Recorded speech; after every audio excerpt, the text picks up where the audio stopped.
let's go straight to our Seahawks here as they hosted the Jets.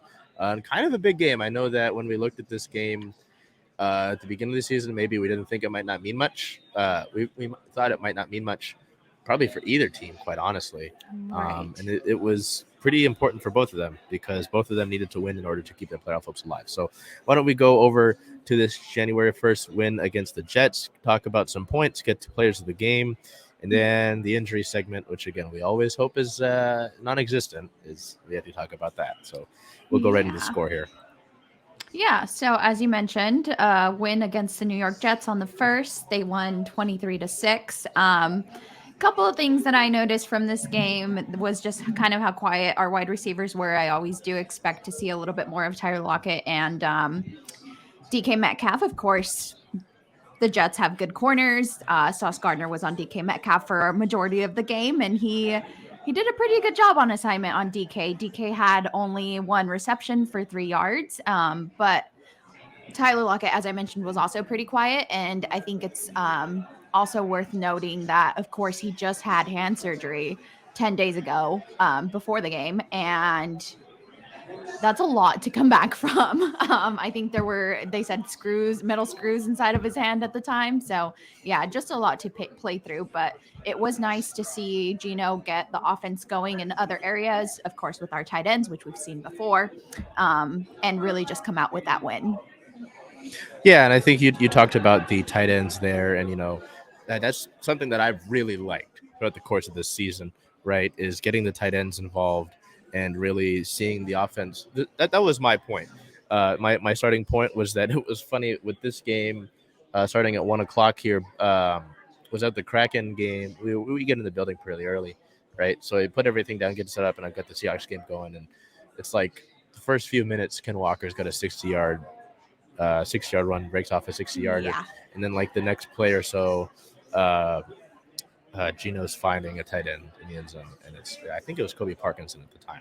I think Parkinson scored first, and then Tyler Mabry scored second. But that was my point: was start out with the big run, and then being able to spread the ball around offensively to Mabry, to Parkinson. Mabry, who is getting his first NFL touchdown, I believe is his first NFL touchdown, a guy that's been like on and off and on and off and on and off the practice squad, really just sort of grinding his way at the NFL level.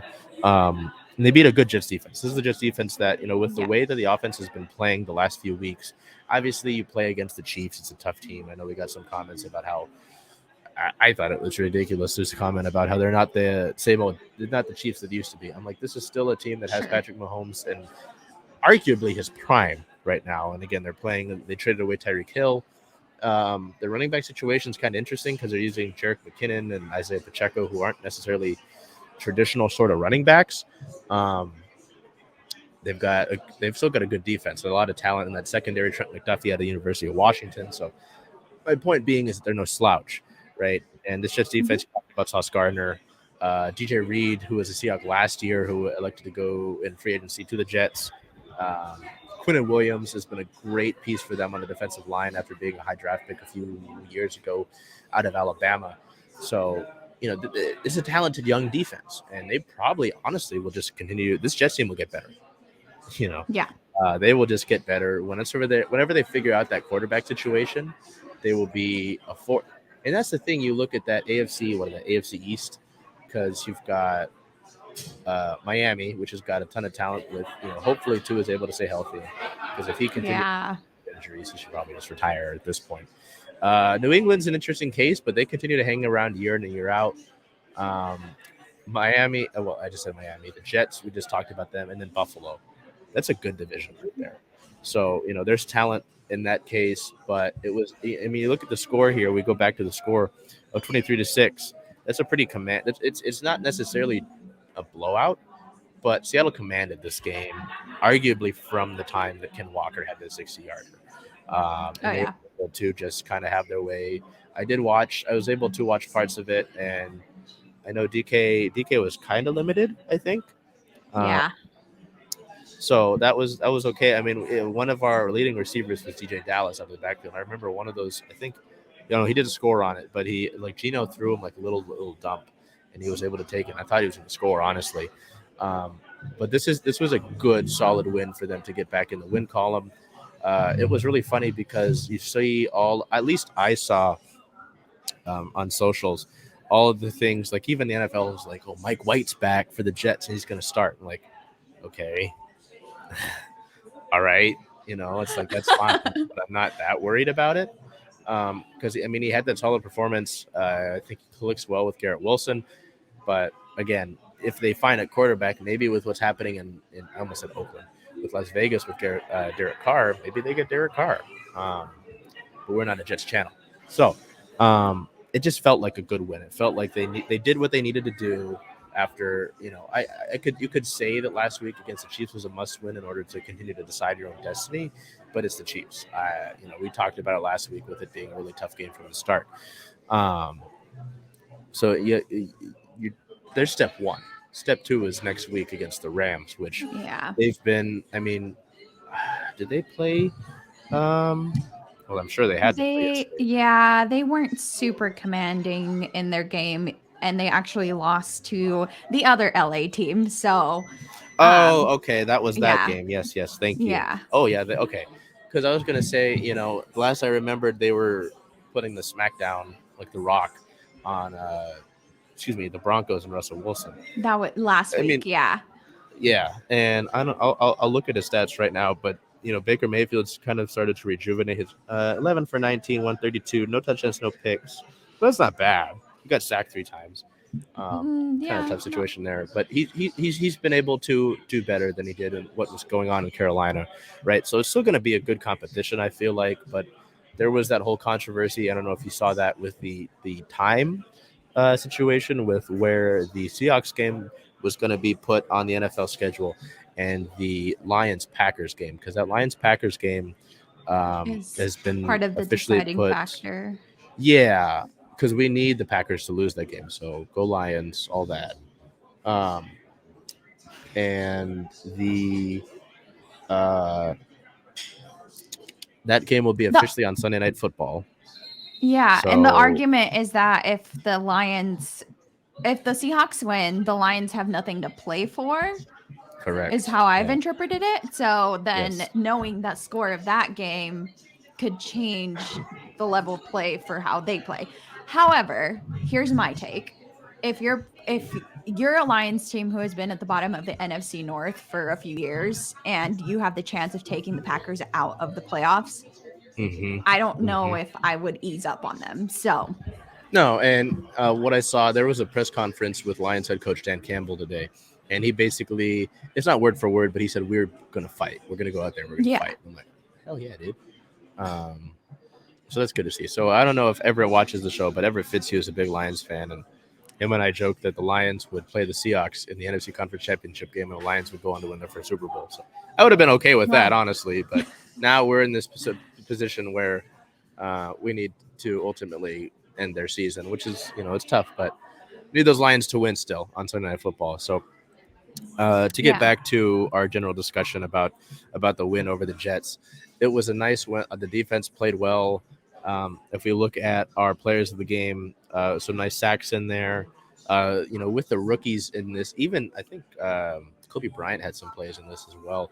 There was some good rookie play in this game. Just really Mike solid. Jackson really solid got game. his first interception.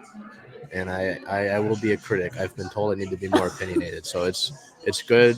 It was nice to see that, but I don't think he's a Seahawk next year. So, I mean, good to see that. We'll look at it right now. We'll look at the season right now. And that was a good contributing factor. I think that was to basically end the game, right? So it was a good, solid win that sort of gets you right back on track to where you need to be heading potentially into the postseason. So let's look at players of the game. Both of us went to the backfield for this one.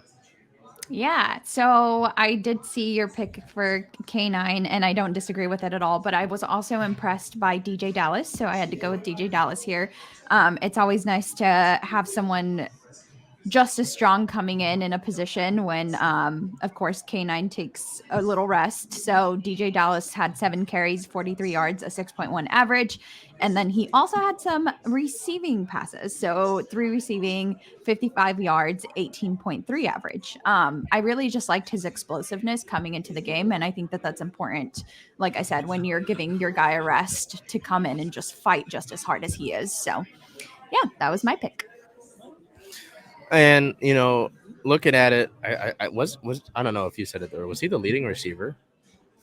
I think he was, yes. Yeah, you're Which is kind actually of right. crazy to think about. And I think I talked about this in the preseason, right? We talked about the preseason. DJ Dallas was someone that, for me, with I think Penny wasn't able to play in the preseason much. Neither was Ken Walker. And DJ Dallas was the one who took advantage of his opportunities, which was really good to see.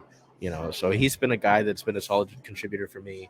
Obviously, it's going to be tougher for him once the backfield is fully healthy at some point in the offseason, right? But he's contributing, and that's all you can really ask for a guy who's effectively on the bubble, in terms of the depth chart there. I did go with Kenneth Walker III. 23 carries, 133 rushing yards, including that 60-yarder that I've been talking about the first quarter. He did have one catch for 9 yards. And, if you take away the 60-yarder, he still got 73 yards. Most of what it was it felt like, one, he helped set the tone for the game with that big sort of gash. It was like, all right, we're ready to play. We had those struggles against the Chiefs and that 49ers game where we weren't able to run the ball. Even really in the Chiefs game wasn't really able to run the ball. But, we were able to get back to it, have a more sort of that's a good thing. Go back to the discussion. A balanced offense. Right. Pete Carroll talks about running the football, but really is balanced with the way that Geno has been able to to pass and command the pocket and just be efficient, while also being able to run the football with Ken Walker III.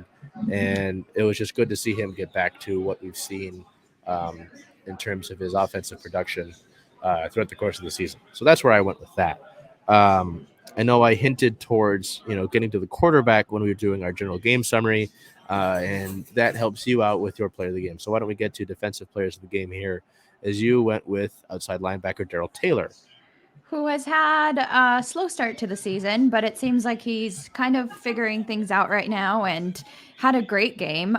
He had 2 tackles, 1 assisted tackle, and then 2.5 sacks. And we're normally used to seeing Uchenna Nwosu in that role where he's super commanding and he has more of the sacks, but it's nice to see Darrell Taylor definitely take his role and take that position in some games. Yeah, and this is somebody that last year, really with his leg all messed up as it was coming off of injury, there was some worry that he wouldn't be able to have that explosiveness coming off the edge. And it's good to see him, like you said, last couple of weeks kind of ramp it up here. And you look at some of those. I know that Darrell Taylor's not necessarily a rookie, but you look at sort of the younger rookie pass rush options. Boye Mafe has good. There was one stat in particular about tackles in terms of like how much playing time he gets, where he ranked pretty high, and there was calls for him to get more playing time. So who knows? But it's nice to see Darrell Taylor, to see his name in here consistently, right? Yeah. Is a good thing to see. 2 tackles is fine, but the 2.5 sacks, that's a good day. That's a good day. And, it helps out your secondary as well. And I went with the secondary here, going with Tariq Woolen, the defensive rookie of the year, in my opinion. 7 total tackles and 4 solo is solid from a cornerback, but the 1 pass deflection and the 1 fumble recovery. So not only, I know he's been at the top of the league in terms of interceptions as a rookie, but also going to it. And you look here at the fumble recovery, just being around the football. And that's important as well, because there was a quote it was like a mantra from Pete Carroll a few years ago. It was like, the ball, it's all about the ball. And that's a good point. You want to be able to fly towards the football. I had a conversation a few weeks ago, I think it was about the 49ers defense actually, where a lot of the 49ers defense swarms to the football, whether that's, the ball carrier or just in general. And that's what the Seahawks defense used to do. That's part of the reason why they were so good in so many ways. So it's good to see that from Woolen, who just week in and week out, you figure is learning more and more. And it's just amazing that the beginning of the year when he was drafted and all that, he was considered a project cornerback. So um, I'm just going to be really happy with Tariq Woolen going forward, and what he's able to do in the secondary. So um, this is normally where I'd like to say, oh, yeah, we were able to get through inactives and all that. But some tough stuff, as we just hindered on. Seattle needs to win next week, and they need Green Bay to lose. And they're going to lose a big factor in that. But let's get through general injury news before any of that. Yeah, so our inactives to begin the game were Abraham Lucas, Travis Homer, Penny Hart, Isaiah Mack, Vi Jones, Artie Burns, and Ryan Neal. But even more significant, as you mentioned, were the injury or the specific, I would say the injuries that occurred during the game. So Jordyn Brooks is out for the rest of the game with a knee injury that happened in the second quarter. It has now been confirmed that Brooks has suffered a torn ACL. So that ends his season. Just a big blow. You hate to see someone that's such a key part of your defense go down. Yeah, and he's drawing criticism from this fan base, and I understand that it's tough to go from Bobby Wagner to basically anyone, right? But he's been, I think last time I checked, he was like top 3 in the league in tackles. Yeah. And he's essentially your leader there in the middle and amongst that front 7. So to lose him at this point in the year, well, it's not really funny, but it's just kind of harsh to look at it. Last year at this time, Bobby Wagner had injured himself around these last 2 games and was out. And that's why Jordyn Brooks was able to overtake him in terms of tackles on the season. And he made the tackles in franchise history mark for a single season. So really tough blow for the young linebacker. And to suffer this injury at this point in the season means that he'll just have a longer recovery time, and it might dip into the regular season next year, which sucks. So just hoping that recovery and the rehab for that, it's a long, tough process. So I'm hoping that he's able to get through that with as much ease as possible, right? So, right.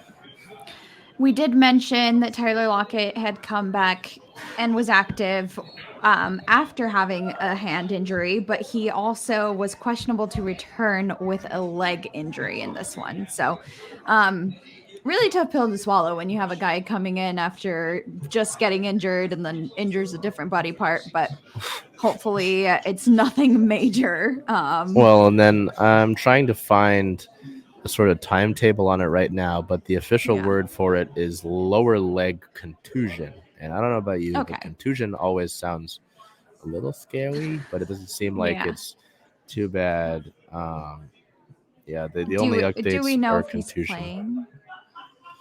I'll try to find some sort of update, but all I can see is that they've put a word on what it officially is. Okay.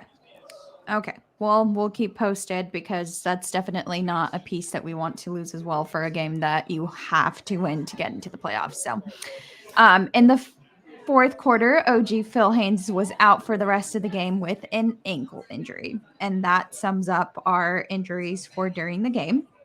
Those are notable injuries. I don't. Hopefully they could fight through the adversity because, like we said, this is a must-win game, and you lost Jordyn Brooks. Do you think that we maybe could have done without Tyler Lockett out there against the Jets?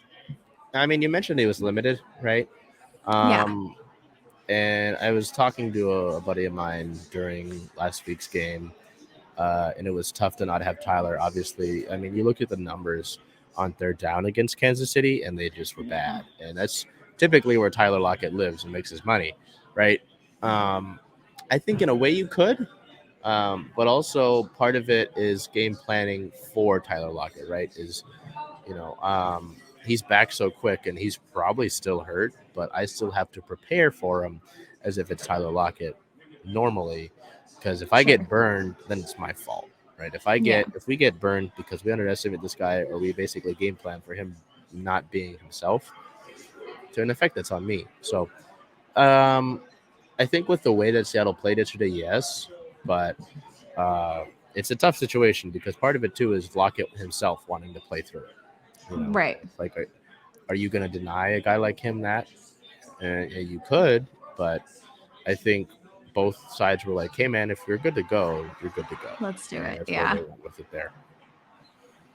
We had several roster moves this week. On the 26th, the team signed Godwin Igweki Iguabike. off practice squad. They placed Joey Blount on IR. They signed running back Tony Jones Jr. to the practice squad after having just waived him last week. On the 27th, they placed tight end Will Dissly on IR. He got banged on the knee. He's got a contusion that he's dealing with, said Carroll. So we've got to figure out what that's all about. So more to come on Will Dissly there. They signed Xavier Crawford off of practice squad, signed safety Stephen Parker to the practice squad, claimed Isaiah Mack off of waivers. They waived Davion Nixon. Wide receiver Bo Melton was signed off of Seattle's practice squad to Green Bay's 53-man roster. And that about covers our roster moves there. On the first, Geno got a $1 million incentive. Smith earned a contract bonus after reaching 4,000 passing yards this season. So good for Geno. He's got Well, another one, I think, if the team makes the playoffs. So more money, more problems, I guess. Not really for Geno. So it could be a good thing.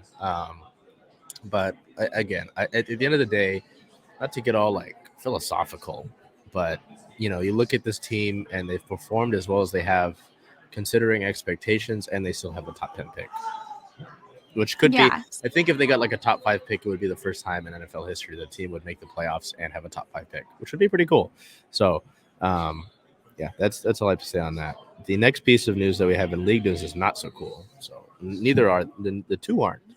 Yeah. No, they're around the same topic here.